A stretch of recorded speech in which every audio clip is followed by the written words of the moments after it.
Клучните закони околу правосудството се донесени. Европската унија изрази задоволство во својот последен извештај, домашните експерти пак и политичките партии покажаа поделеност околу овие закони. Функционалноста на правосудството е се уште под знак прашалник, а реформите се далеку од завршени. Ова се главните наоди од нашето истражување за степенот на реформите во правосудството во Северна Македонија. Голем проблем останува независноста во финансирањето и недоволните буџетски средства за правосудството. Се уште не е имплементирана законската одредба дека судството во Северна Македонија ќе биде финансирано со 0,8% од БДП и се уште недостасуваат десетици милиони евра годишен буџет. Иако платите на судиите не се проблем, ниту по висина на примањата, ниту по редовност во исплатата. Сличен е проблемот и со финансирањето на јавното обвинителство, иако тука е забележен мал прогрес со определување на ставката од 0,4% годишно од тековните приходи во буџетот, но сепак со ограничувачка клаузула. Клаузулата вградена во членот законот вели дека овие средства од 0,4% од буџетот ќе бидат доделени на јавното обвинителство само доколку со тоа не се нарушува рамноправноста при распределбата на парите од буџетот на сите други буџетски корисници.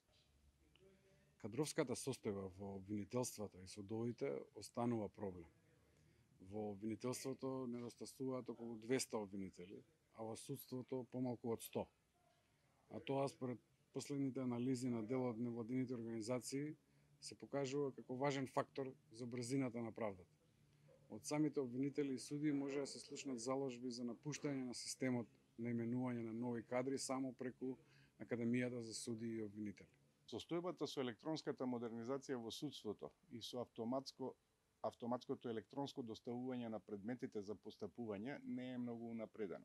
Иако се спроведени истраги за начинот на функционирање на АКМИ системот, тоа е системот за компјутерско делење на предметите по судовите, и иако се откриени бројни слабости и сомневања за злоупотреби, се уште нема позначителни обвиненија против судии.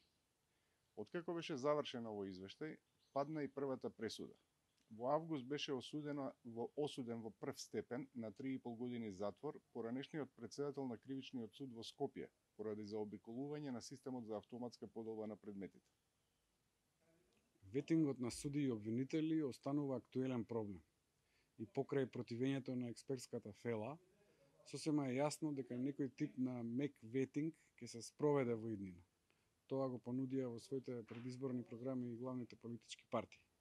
Таква ограничена проверка на имотот на судиите веќе се спроведува од страна на антикорупцијската комисија, а партијата што победи на изборите најави дека ќе има проверка по случаен избор и на 5% од судските пресуди, додека за неоправдано достоење на судската постапка судиите ќе бидат разрешувани по автоматизам.